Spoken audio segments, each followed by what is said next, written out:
Welcome to Kenton's videos. Enjoy the video. You start by verifying prerequisites so you avoid permission headaches later. Create a service principal in Azure AD and grant it the storage blob data contributor role on the Adls Gen 2 file system, because Databricks will authenticate with those credentials. Once done, copy the tenant ID, and client secret into a secure notes file. Make sure you also note the storage account and container names. These values are required for mounting, and they let you control access without using account keys. Next, you configure Databricks to talk to Adls Gen 2. First, create a secret scope and put the client ID and client secret there. This keeps credentials out of notebooks.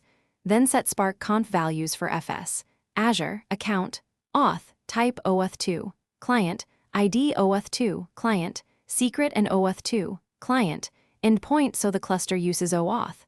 After the cluster restarts, run debutils, FS, mount with the apps URL, specifying the client credential configs. This approach lets you mount storage. Finally, validate the connection and handle common failures. Use debutils, FS, ls on the mount point and write a tiny test file to confirm both read and write. This proves the service principal permissions. If you use pool or auto-scaling, make sure Spark comps are applied everywhere and restart clusters so configs take effect.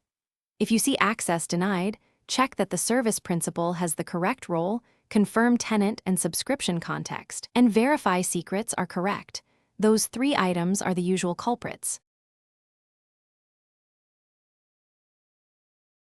Thanks for watching. Consider subscribing if we helped you.